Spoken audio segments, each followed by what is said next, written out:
Okay, well, looks like we're all here today. Thank you, everyone, and welcome to Get the Most Out of Your Charitable Giving, Tax Benefits for Every Donor. I'm Sharon Kamigai Kosita, the Director of Development for Little Tokyo Service Center, and I am pleased to share a little about LTSC for those of you who are meeting us for the first time. And I extend a warm welcome back to our many supporters who are joining us here today. Just a short overview. Little Tokyo Service Center was established over 40 years ago. We are a social service and community development organization helping thousands of individuals, families, small businesses, and neighborhoods each year. We are the only Japanese bilingual social service organization in Los Angeles, also providing services in Korean, Chinese, and Spanish as well, as we stay responsive to our community. We revitalize communities and provide cultural preservation in Little Tokyo and throughout the Southland. I am very pleased to introduce to you our expert in the field for our webinar today. Akemi Kondo Dalvi is the president and CEO of Kondo Wealth Advisors, a wealth management firm in Los Angeles. Akemi has led Kondo Wealth Advisors since 2014, with a goal to provide financial guidance in a transparent manner with open communication. In dedication to financial education and empowerment, Akemi has served as a longtime columnist in the Rafu Shimpo and East San Gabriel Valley Japanese Community Center, writing on financial, tax, and estate planning topics. She is also the co-author of Retiring Upstream, Finding Happiness and Security in the Transition of a Lifetime. Welcome, Akemi, and thank you for working with us today to help our community find happiness through philanthropy and financial planning. Thank you so much, Sharon. Let me just get ready. All right, I think we're good to go.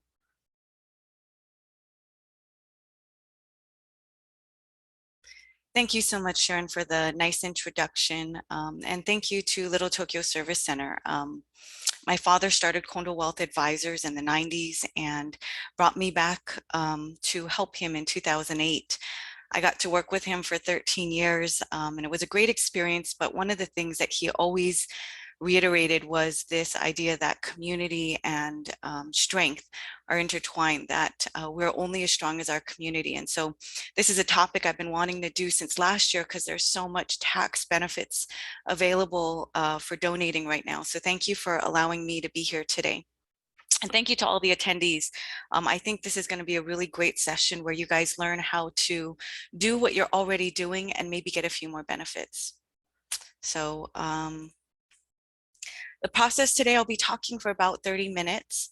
I put a presentation together based on a lot of the questions that were submitted in registration. So hopefully we cover a lot of those topics, but if you guys have more questions, you can submit those during the session through the Q&A function, and we can answer those at the end. And if you have more specific questions, or maybe you want to talk privately about some of those things afterwards, I am making myself available. The firm and I would love to be able to help you guys take advantage of some of these tax opportunities, because some of them are actually only available for the next 3 months until the year is over. And I want to help to facilitate these charitable organizations getting your support. So please reach out to us. Our information is at the bottom. So this is the agenda for today. charitable giving, it really can fulfill your personal commitments to take care of the community. And you don't have to be ultra wealthy to give. I've segmented it into 3 different categories, from, more straightforward to maybe a little bit more complex. And I'll go through each one of them. But gifting can really help you fulfill your charitable intent. It can help you take care of things like required minimum distributions if you're retired, or it can help you leave a legacy after you're gone. So let me jump in. As you may recall, the CARES Act of 2020 was passed, and it was a $2 trillion piece of legislation. It was meant to help people make ends meet through the COVID pandemic. And they focused specifically on small businesses, the service industry, so like restaurants, hotels, airlines, individuals and families, and hospitals. And in the CARES provision, there were specific benefits to charitable organizations. And that's because they understood that for a lot of not-for-profits, a significant part of their budget comes from donations every year. And so the CARES Act wanted to facilitate that continuing. It was really a meaningful piece of legislation because they focused on small gifts that actually in aggregate helped so many businesses survive the last year. One of the most utilized pieces of the CARES Act for donating was this direct gifting provision. What it said was that for standard deduction tax filers, you could get a direct reduction of taxable income of up to $300 per household. It was an above the line deduction, which I'll go into, and it had to be cash. And the goal was just to make this as simple as possible, both for the donor and for the recipient. Above the line is really the hook in this, because that is what people are always going after. I saw in some of the registration questions, how do I lower my taxable income? It's really hard to do. The IRS doesn't give you a ton of options, but this was one of them last year, where a direct gift below $300 in cash lowered your adjusted gross income, or AGI. That's where they call it above the line.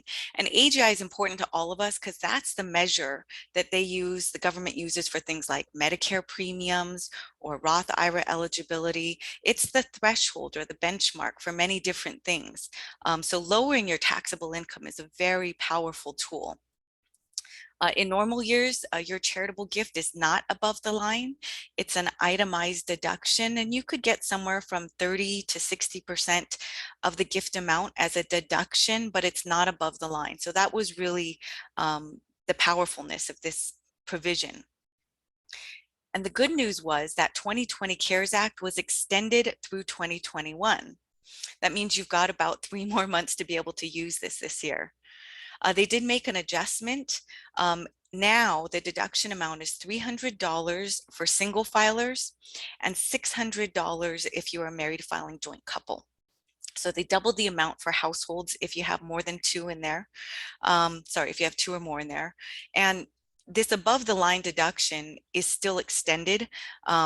Normally, if you give a deduction, you've got to go through a lot of hoops if you want to get above the line treatment, which I'll show you how you can do later. But this is one that you may want to think about. To get this done, you can actually just give cash. That means that you can do cash donation, check donation, money transfer, but it can come directly from your bank account versus coming from your investment account. Now let's talk about mid-size gifting.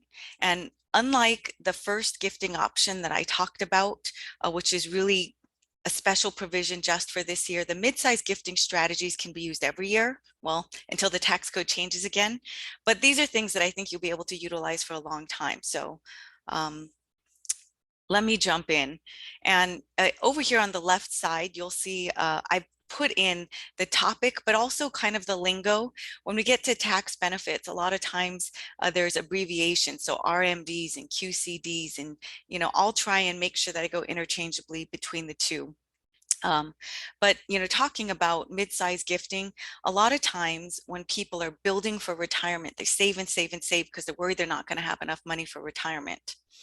And then they get to retirement and they figure out that they've saved enough, but now they're worried that the bulk of what they're saved is just going to go to the IRS in the form of taxes. So they're trying to figure out how do they utilize that money the most efficiently.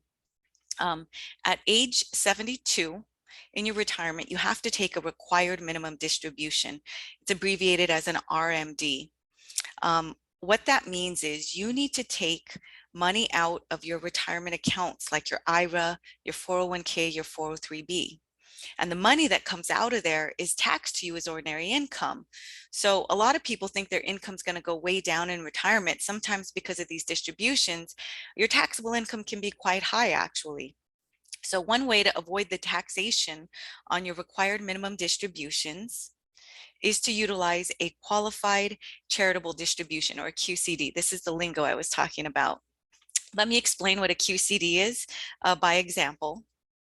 Normally, if you are a standard deduction filer, meaning you take the standard deduction when you do your taxes annually, and you give a cash gift to an organization, you don't get a tax benefit. You get a thank you, but you don't get a tax benefit. This year is a special year because under CARES, you do have that provision to get a deduction up to $600 for a household on cash gifts. But as soon as the year expires, we might go back to this where you don't get any benefit on your cash gift if you're a standard deduction filer. Now, when you hit retirement age and you have to take a required minimum distribution, you have to take a distribution from your IRA. That triggers taxation to you because that withdrawal is treated as taxable income, and you have to pay tax on that. You could gift the amount net of tax to a charity, but again, there's no tax benefit. So let me give you an example. Let's say that you were to take a $100 required minimum distribution. Maybe you're 20% federal and 10% California state tax. That means you're going to pay $30 in tax on that required minimum distribution. And you could gift the net amount, $70 to the charity. However, a qualified charitable distribution, or a QCD, is a direct gift from your IRA directly to the charitable organization. This skips you as the middleman. You don't receive the funds in between. And because that, you don't have to take a required minimum distribution. You are not taxed on that income. So in that same example, let's say you were taking $100 from the IRA as a required minimum distribution. You're not involved, so $100 goes to the charity. That means the charity got $30 more than before because there's no tax taken out, and the charity doesn't have to pay tax on it. So it's a big benefit for them. And you're skipped as the middle person, so you don't have tax due on that required minimum distribution. Now, for a lot of people who are already giving gifts, instead of taking it from your bank account and using after-tax dollars, you can consider taking it from your IRA, and you will stretch your taxable dollars. You're going to lower your taxable income, and the charity is going to get more money. So this is a great strategy if you're charitably inclined. Another thing to note about qualified charitable distributions is that you can gift stock and other appreciated assets that are inside of your IRA. That first strategy we talked about of direct gifting, that had to be cash, but a QCD is very flexible. You can gift all different types of assets. So to summarize, a qualified charitable distribution can be used for itemized or standard deduction filers. You do need to be retirement age, so 70 and a half or above, to utilize this strategy. And if you're using this as a tax savings tool, meaning you're trying to offset a big liability or a tax in the future, the maximum that you can do in any one given year is $100,000. The benefits to you as the gifter is that this strategy reduces your taxable income. So, in the registration questions, people were saying, how do I lower my tax bracket? This is one of the tools. This fulfills your required minimum distribution because if you don't take an RMD, you're in hot water with the IRS, and there's a really big 50% penalty. So this checks the box there. If you're using this as a strategy where you're gifting large amounts from your IRA, it's actually going to lower your future required minimum distribution amounts. So that's a great tool to manage your taxes. And of course, it fulfills your charitable intent. Another charitable gifting strategy that may be of interest to you relates to Roth IRA conversions. Um, a lot of people think that we're probably moving into a more progressive tax environment. Biden's tax plans are outlining how that might look or how that might manifest itself. Additionally, when you look at things like Social Security or Medicare, public programs that are severely underfunded, it's clear that the government needs to raise funds. So therefore, if tomorrow's tax rates are going to be higher than today's tax rates, a lot of people are considering if they should pay tax on things like the traditional IRA at today's tax rates instead of tomorrow's higher tax rates. The way that you could do that would be by transferring funds from this traditional IRA over to a Roth IRA, which is an after-tax account. Even though you're just transferring from one pocket, the Akemi Dalvi traditional IRA to the Akemi Dalvi Roth IRA, it's still in my name, it's still under my ownership. That transfer triggers taxable income.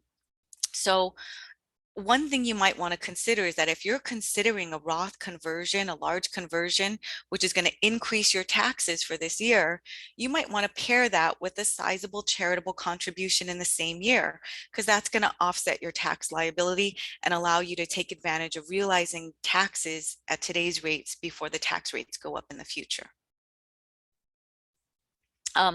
Some of you may be wondering, what is a Roth IRA and why would I want to transfer from my regular retirement account to a Roth IRA? The primary benefits of a Roth IRA are that the growth inside of the account is tax-free. So inside of a traditional retirement account like an IRA or a 401k, for example, the account grows tax-free every year and you don't pay tax on that gain while it's growing, but you do pay tax on the funds that you distribute. So if you think of that same scenario, if you move money from an IRA to a Roth IRA, that's now an after-tax vehicle. All that growth can continue to happen, except that growth is tax-free to you as well. So that's one really big benefit. There is no required minimum distribution from a Roth IRA. So a lot of people who are trying to manage their retirement taxes, they like this because you take the money out when you need it, not just because the IRS says you have to.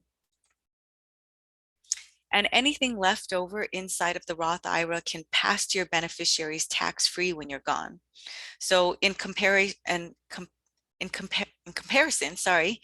to the IRA, when your IRA passes to a beneficiary tax-free, the beneficiary still has to pay income tax on it when they withdraw it during their lifetime. A Roth IRA passes tax-free to the beneficiary, so they can utilize those funds with no tax at all. With the Biden administration's plans to eliminate the backdoor Roth IRA contributions as of 2022, as well as limit Roth IRA conversions as of 2032. People who are in those categories, and I'll talk about that a little bit later, they may want to consider doing Roth conversions now. It's a powerful tool in terms of tax savings, but it is also a big liability in the form of taxes. So if you're considering triggering taxes early, make sure you talk with your certified financial planner and your CPA early. You want to make sure that you looked at it really thoroughly before you trigger that tax. So finally, let's talk about monumental gifting. These are strategies that you might want to consider in your estate plan. One strategy that you can consider is gifting your unused IRA assets to a charity after you're gone. Listing a charitable organization as your IRA beneficiary, it doesn't allow for a tax deduction during your lifetime like the qualified charitable distribution method did. But what it does do is after you're gone, that money can go from your IRA to the nonprofit, and that skips a whole layer of taxation. You don't need to donate 100% of an IRA. So for example, if you've got a very large IRA, you can make a charitable organization a percentage beneficiary and still give the rest to your heirs. This type of incorporation is relatively simple. A Benny election form is typically just one page with a signature. And it's a great tool for skipping that layer of taxation if you're using pre-tax assets like an IRA, a 401k, a 403b, a 457. If you've got after-tax assets like a Roth IRA, those things are better gifted directly to individuals. This one is about appreciated stock. This is something I saw registrants ask about. You can gift if you have substantial unrealized capital gains in an after-tax account. So another way of saying that is, let's say you've got a joint account or an individual account, you hold stock in there that's gained a lot. That is a tool for gifting as well. By gifting appreciated stock, you can reduce your tax expense because the donated stock does not trigger capital gains for the person who gives it, and the receiving organization also does not have to pay tax. You can diversify your investment portfolio without the liability. And let me give you an example. I had a client and she had purchased oil and gas stock a very long time ago. She liked the dividends. It grew very well. But she came to me last year and said she wanted to diversify this position. She didn't like it in terms of the future growth prospects. She really felt like renewable energies was something that she believed in and would like to be in. The problem was she had so much gain in this oil and gas stock during the time that she held it that she was worried about the tax she would pay if she sold it. Our solution that we came up with was gifting this stock to an organization that she was really passionate about. She was charitably intended anyway, so this was a great way for her to support an organization. By gifting the stock, she was able to lower that exposure in her portfolio. And she actually was able to evade the whole capital gains tax on the appreciated asset. Not only did she skip the capital gains tax, she actually got a tax deduction on the gift. Right now, stock gifts are 30% of adjusted gross income, but she was able to use that credit on the gift and then buy other renewable energy stocks that she had intended. So that worked out really well for her. And of course, it fulfilled her charitable gift. I guess one caveat that I added on here is make sure that you talk with your CPA when you're thinking of these gifts every year, because these days tax code is changing even several times within the year. So you just want to make sure that you're stepping into the right charitable gifting strategy. Let me give you that same example with numbers, because I realize that some people are numbers people and some people are visual. This client, let's say that same example, she gave $50,000 worth of stock. She had bought that oil and gas stock originally for $5,000. And for simplicity's sake, I'm saying that the long-term capital gains tax rate is going to be 15%. That's the rule right now. Of course, you would also have to stack on the California income tax rate if you're a California resident, of which is somewhere around 9 to 10%. And the reason I said I'm keeping it simple at 15 is because the Biden administration is proposing that this 15% rate raises to 25%. So we'll just use 15 for this example. So we give $50,000 of stock. If the client had sold the stock position first, she would have had to pay long-term capital gains tax of $6,750. She could gift the net proceeds of $43,000 to the charitable organization, and that would yield her a tax savings of $3,600. But instead, if you donate the stock, which is the strategy we ended up doing, you skip this whole layer of capital gains tax, so no tax is due. The charitable organization gets $50,000. So that's $7,000 more to the charity, and they're not going to pay capital gains tax. And for the person who gifted, she quadrupled her her tax benefit. Instead of getting a $3,600 tax savings, she got $12,000. So like I said, this is really a win-win. The charity gets more money and you can save more taxes just by utilizing the different mechanisms available to you under the tax code today. Let's talk about our final gifting strategy today, which is the donor advised fund, or DAF. A lot of you may be wondering, what is a donor advised fund? And that's perfectly fine. It's kind of newer to the market. It is an investment account managed by a third party on behalf of an individual or a family or an organization. You can gift all different assets to a donor advised fund. The donor advised fund gives you, in exchange, an immediate tax deduction in the year that you gift the asset. However, inside the donor advised fund, whatever assets go in there can actually appreciate in value and continue to grow.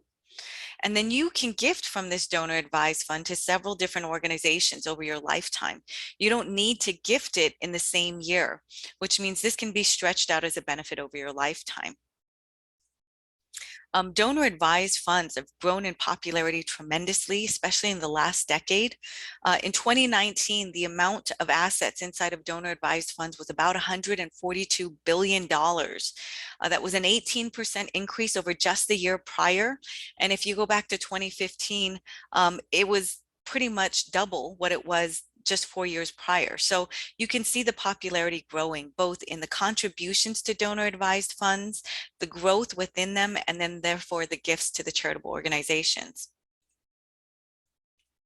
The main benefits of a donor advised fund is that it gives you a tax deduction now. Let me give you an example of how that is combined in your financial planning as a tool. We had a client who lived on the west side of LA, very nice area of LA, and she became a widow. And so she decided that she wanted to sell her primary residence where she and her husband had lived for many years and move into a senior living facility. Now, because of her location, the home price had appreciated a lot, and she was going to have a big tax liability if she sold her home. So what she did, she was charitably inclined. She donated every year to a UCLA's music program. I went to USC, but I still helped her with this donor advised fund. We set up a donor advised fund, and she gifted all the amount that she thought she would give to UCLA over the rest of her lifetime. So she took 20 years of projected gifts and gifted it all in the year that she sold her home.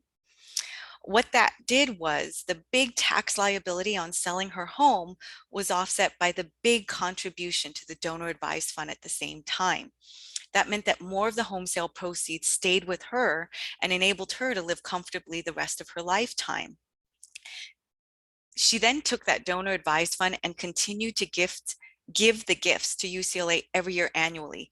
The only difference was instead of coming from her bank account, it came from her donor advised fund.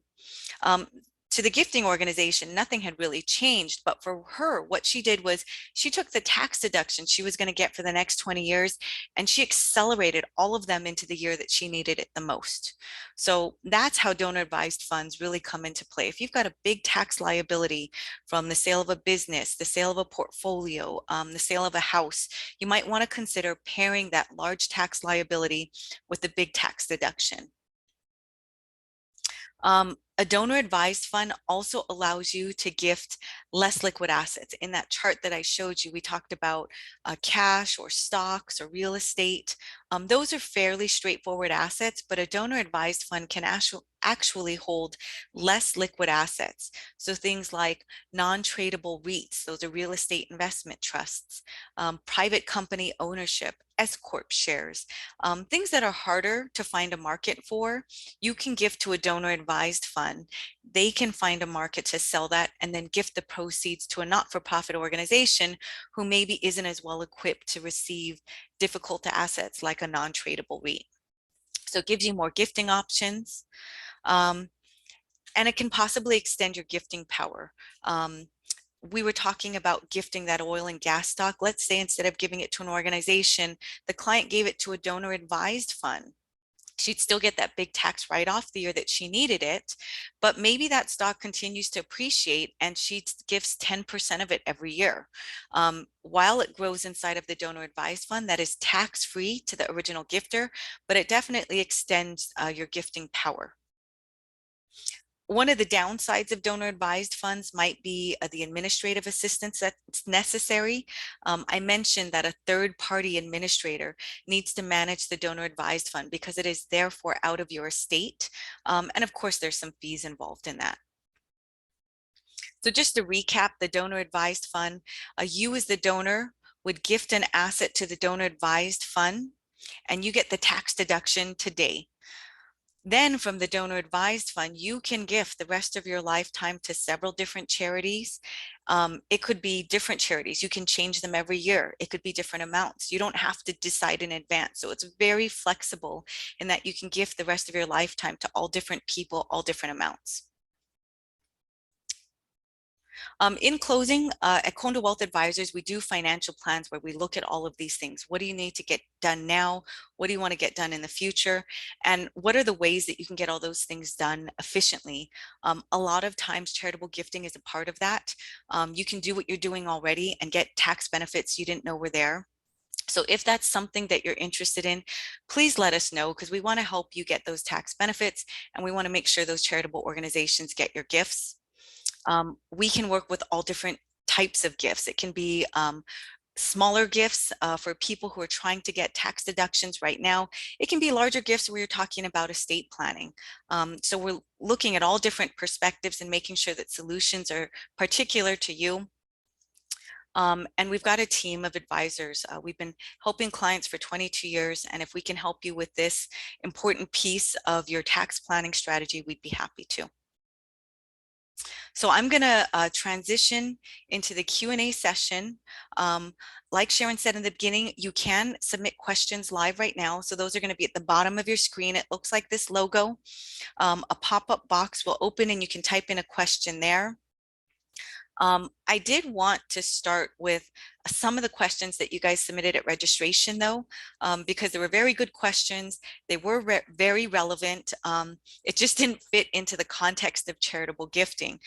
So Sharon, if it's okay with you, I was going to talk a little bit about the Biden tax plans, which I think several of your attendees had asked about.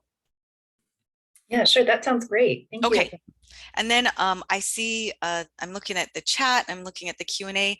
I will circle back to that as well to make sure that I pick those up. But let me start with the Biden tax plan. I just need to caveat that it is very fluid, meaning what was presented in April is different than what was discussed in July and August. And then it's different again in September as the House Ways and Means Committee pulled off some pieces that they thought were more controversial to get it closer to passage in the Senate. So, you know, all of these things are proposals. I've categorized it into likely to pass, probably going to have some type of adjustment, and then things that have been eliminated, just so you guys know. But in all of these categories, there could be a lot of movement. So in likely to pass, the current tax law versus Biden's tax plan is the way that I kind of categorize this. Corporate taxes, we're currently at 20% corporate taxes. Biden's original plan was to pull the corporate tax rate up to 28%. And I don't know if I should say pull up, let the Tax Cuts and Jobs Act expire, which means corporate taxes would go back up to 28%.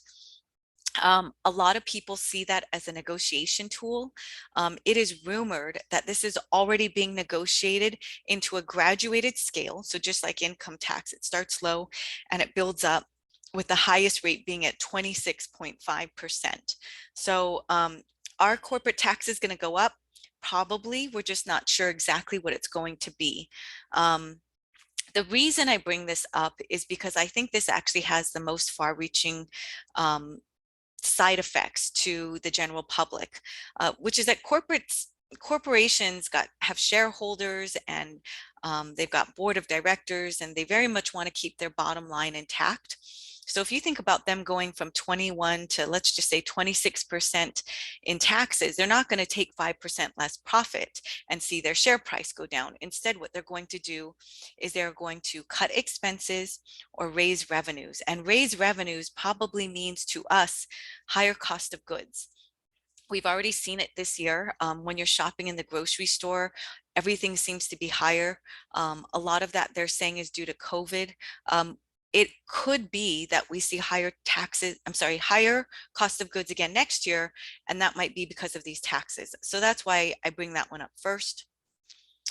Other things that maybe aren't so impactful, they're talking about raising the top income tax bracket. That's for people making more than 400 single, 450 joint, from 37% to 39.6. That 39.6 is also supposed to get a 3% surcharge. So you're talking about closer to 43%. Long-term capital gains tax rates are proposed to go up. So the top long-term capital gains tax rate, that's the tax that you pay if you sell a stock, for example, or if you sell your home. The top rate is 20%. The Biden administration had originally proposed moving it to ordinary income rates, then came back recently to 25% as a new proposal. The part that's iffy here is when it's going to be implemented.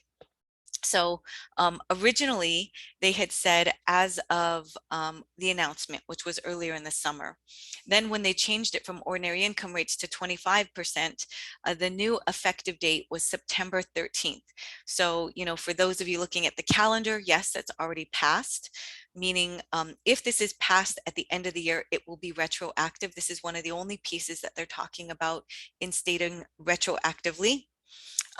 There are rumors that this is actually going to be amended to be October 31st, which is in a couple weeks from now. So on that note, you know, you don't want to go ahead and sell your whole stock portfolio. You don't want to let the tax tail wag the dog.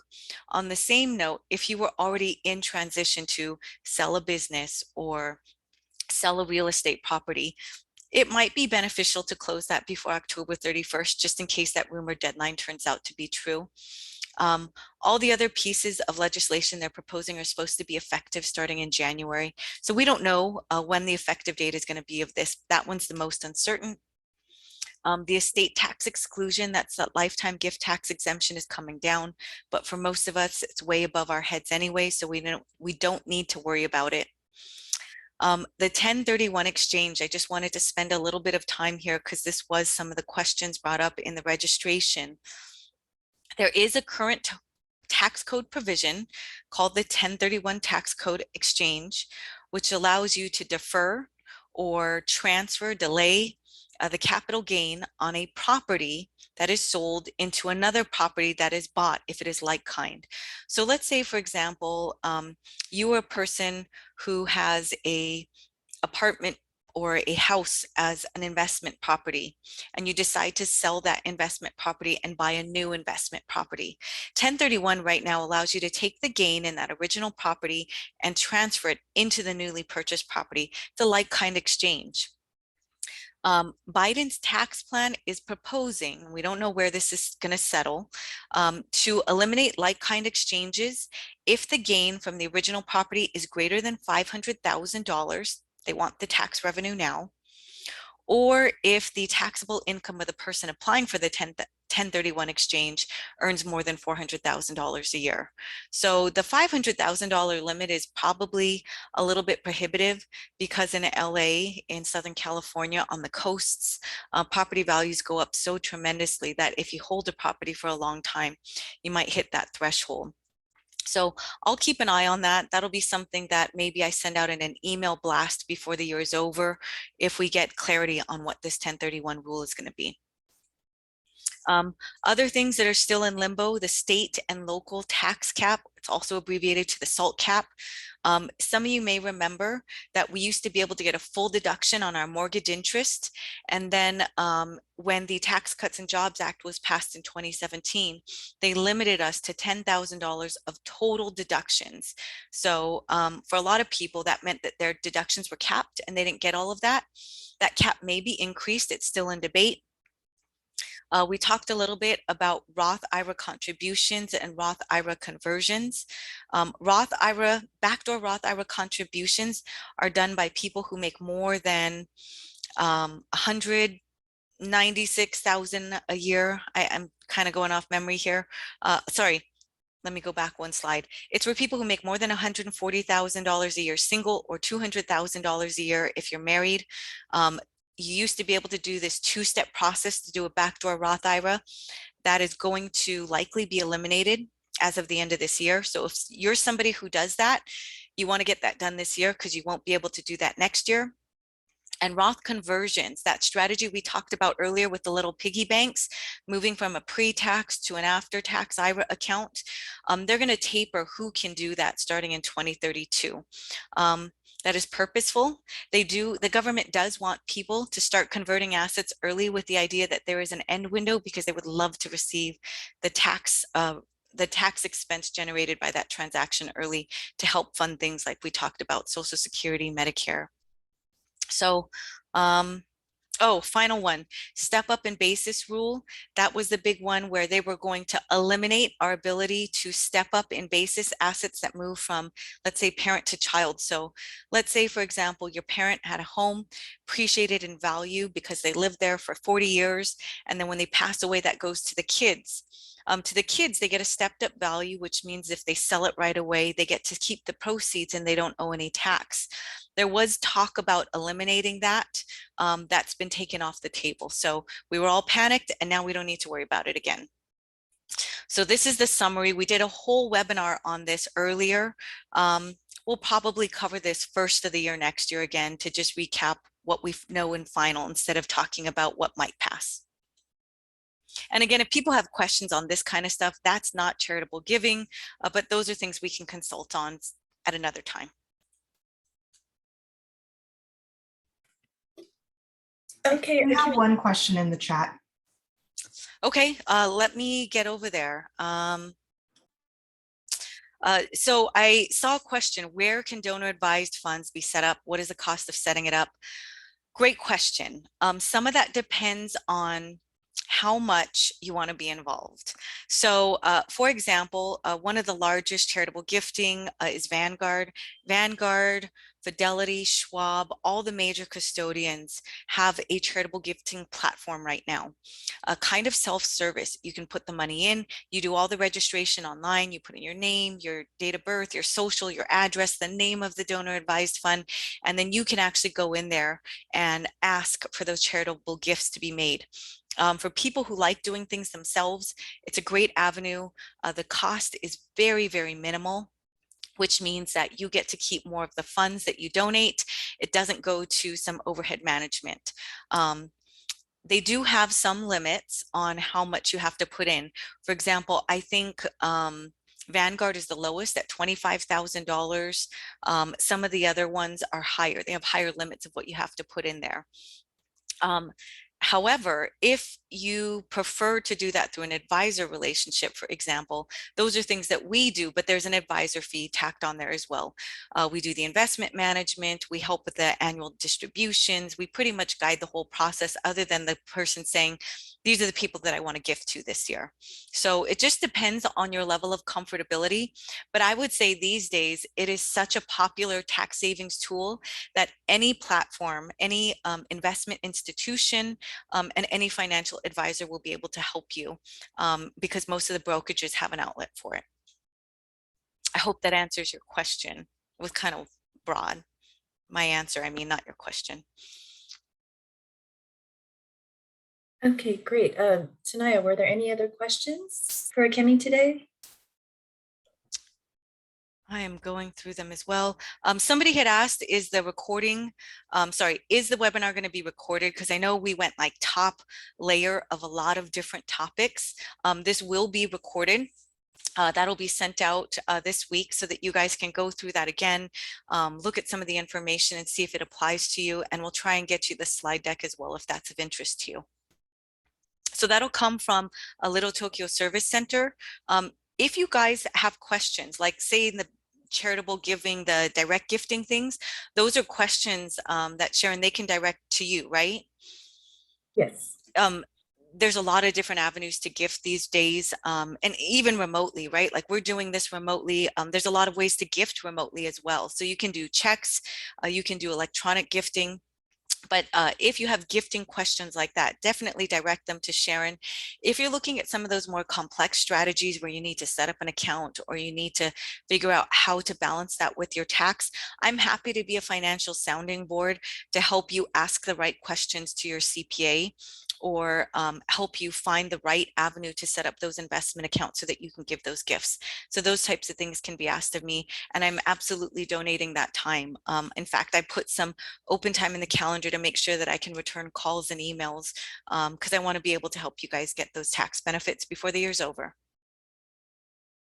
Oh, thank you so much, Akemi. It's really generous of you. We certainly appreciate your time and your expertise. So such an informative presentation. So I wanted to take a moment and thank you all for joining us today for our webinar. And as Kimmy was saying, if you have any questions about Little Tokyo Service Center, our Legacy Partners Plan Giving Group, or anything that you heard in the presentation today, I'd be happy to hear from you. And I urge you to reach out to Kimmy with further questions you might have about today's topics and any sort of financial planning questions that you might have. Her information is right there in the presentation, but please reach out to us and we'd be happy to connect. So thank you all for attending. A recording of this webinar is available and will be sent out to all the attendees. So we look forward to seeing you. Come by and visit LTSC. All right, thank you. Thanks so much.